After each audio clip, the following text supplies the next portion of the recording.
So hi everyone, this is Jen, and this is just going to be a quick process video of a sympathy card that I had to make for someone that we go to church with who lost a loved one last week.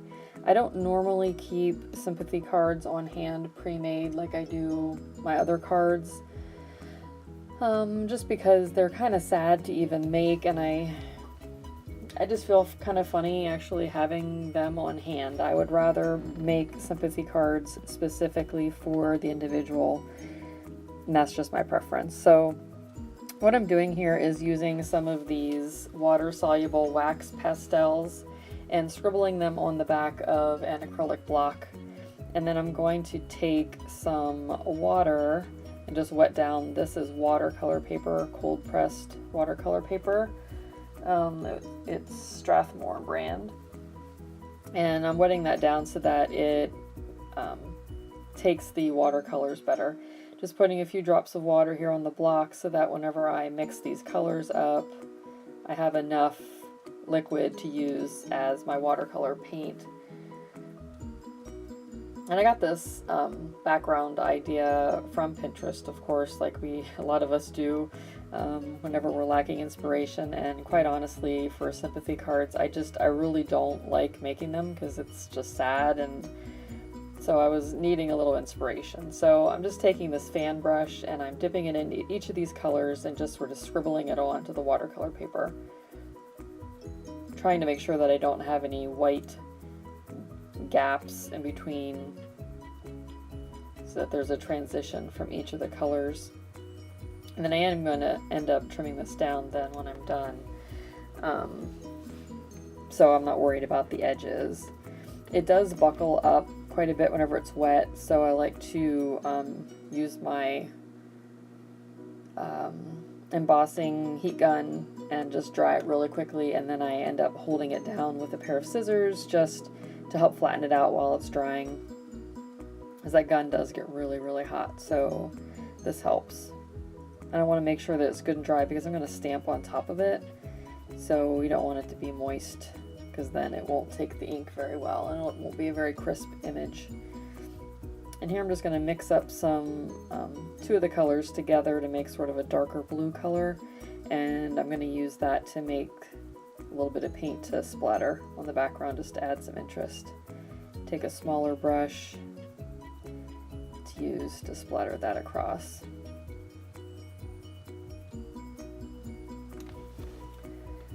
I'm looking at this and I zoomed in from the other video that I did, but maybe I need to zoom in even more because it just doesn't seem very close. So I do apologize for that. Like I said, my previous video I did just get an iPad, so it's trial and error at this point. So if you have any suggestions for me, things you like, don't like, please feel free to send me a message or put it in the comments. Open to suggestions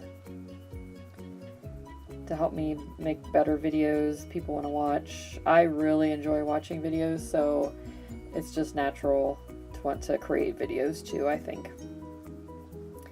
Now, these stamps I got at a yard sale. They are Stampin' Up, and it's called More Petal Prints.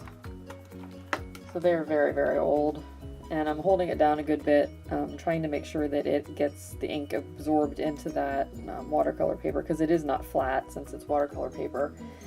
And the ink that I'm using, it is a pretty juicy pad, but for some reason the impression's not the best, and I'm even using it on top of my foam pad there to try to get a better impression, which I do most of the time when I'm stamping.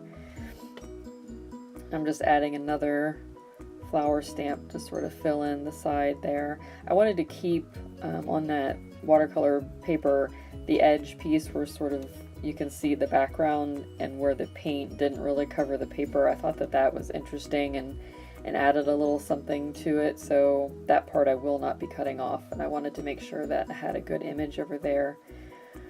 Because the ink didn't seem to soak in very well, I am going to take some of the dark gray color and just sort of fill in these images a little bit. And it's okay that it's messy, you know, because it is sort of like a watercolor-ish card, so it's okay to color outside of the lines a little bit, but I wanted to make it just a little bit darker to have more of an impact. So that is what I'm doing here. And then with that flower, I didn't want to color it totally in because just the design itself was more random. So I just sort of tapped the bristles of the paintbrush there to have a more sort of fluffy effect.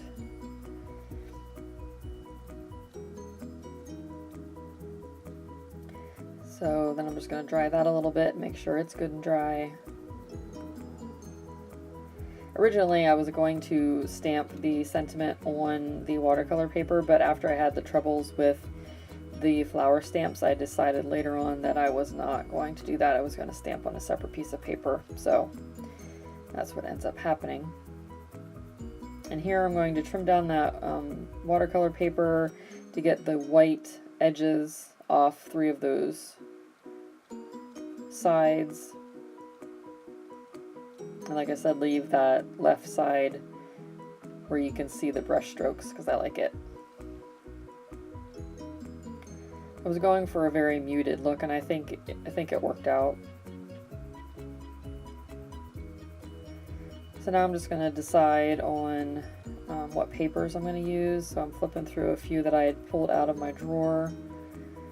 That one looked okay, I just wasn't sure what I was going to put with it, and I was trying to find something that had a little bit of a bluish color in it so that I could accent that middle paint color there. And these 2 pads just basically have monochrome color palette, there's no colors in it. So that's when I grabbed this pad that I had gotten at Walmart a while back. I really like it, I like the muted colors in it, and it does have a blue color. As soon as I get to that page there, it's like, okay, that's the one. So I know I'm going to use that behind it at some point. And then I'm just looking for some of the scraps that I had from a previous card to use along with it as well. Whenever possible, I like to use up the scraps out of the paper pad just because they tend to fall out and get bent up and just thrown all over the place. So. And I don't really measure, you know, you could. I just mark about where I want it and then I just cut it down with my paper trimmer. I'm not into the scientific part of card making or scrapbooking. I'm in it just for the fun and to make pretty things. And this particular card, you know, it's just to express my love and my empathy and sorrow for someone losing someone very close to them. Because I know how that feels, unfortunately, and it does help to know that people are thinking of you and praying for you. So, and here I'm just going to trim down this blue piece so that I can have some different layers underneath the focal point, which is the watercolor paper design. And I just ink all my edges usually. I chose not to ink the edges of the watercolor paper because I thought that it made it stand out even more. So I just left it alone, but I did ink everything else.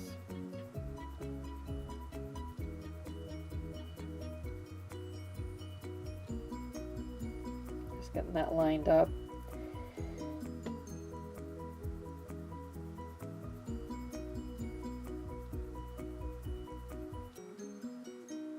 Try and decide if I want to put it in the center on that side or if I want to sort of put it over towards the left. And I'm thinking about the sentiment at this point because I had already decided by now that I didn't want to attempt print or stamping on that watercolor paper again. And I feel like I'm losing my voice, which isn't a good sign because my husband is sick right now, so I'm thinking perhaps I may have caught it. That is bad news. Don't want to be sick. So, I'm not sure what I'm doing here. Oh, looking for the stamps. So I'm going to use this as my sentiment stamp on the front, which is from another Stampin' Up! Stamp set. And that one is, do I have the name of it? No, I just dropped it on the floor. Close as a Memory. That is that stamp set from Stampin' Up! You can hear my creaky old chair here. And I chose to go with the Brilliance ink pad. What is it? Brilliance Graphite Black. Just because I wanted to make sure that the sentiment stood out enough from this dark gray paper. And I wanted to make sure that I got it lined up because I wanted to cut this into a banner. So I went ahead and used my stamp positioner there to make sure that it was good and straight and where I wanted it to be. And I do hold this on here for a few seconds to make sure that it gets absorbed into the paper, which is something that I've learned to do over the years. And put that stuff away, get out of my way.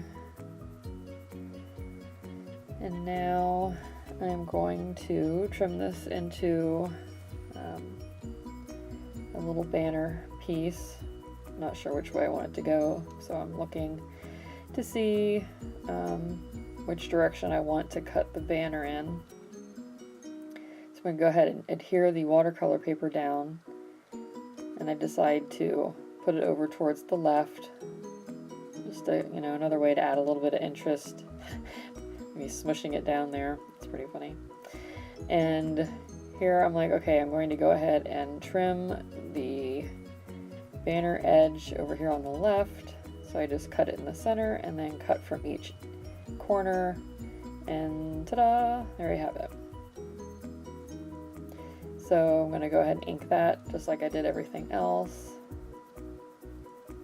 trying not to get ink everywhere. And I ink that edge even though I realize that I'm going to have to trim it down then, because I don't want it to overhang on top of those flowers, because I just think it looks better more over to the right. So I'll go ahead and adhere that down, and then I will just trim it with my scissors.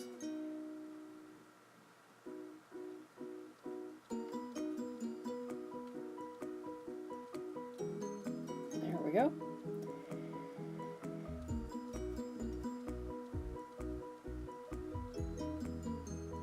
So take a look at it, and it looks like it's going to look pretty good centered on that card base.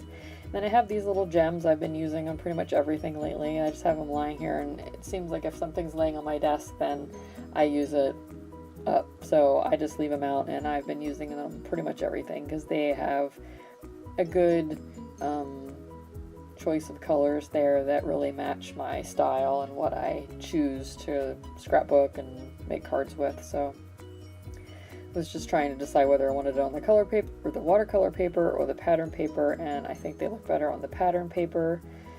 So I'm going to go ahead and put 3 there in the upper right hand corner, and just trying to get them in the right position so there's enough space in between, and they are far enough away from the watercolor paper and they're even. Get those pressed down. It just adds a little something something. So then the inside of the card, basically I just use the scraps, that I have lying around, left over from the front of the card. Just trim those down and ink them up and put them there in the inside of the card. I started doing this a long time ago because I felt like it seemed like every time I would show my husband cards that I made, he would look at the front and he would flip it open and there'd be nothing in there. Well, and that's because whenever I would choose to give it to someone, I would write the message on the inside. But I always sort of felt sort of bad whenever he would open it up and there'd be nothing in the inside, and it sort of left me feeling like there was something missing. So I did start decorating the inside of my cards, so it's very rare for me not to decorate the inside of a card at this point. And it does help to use up the scrap papers that you have left from the front.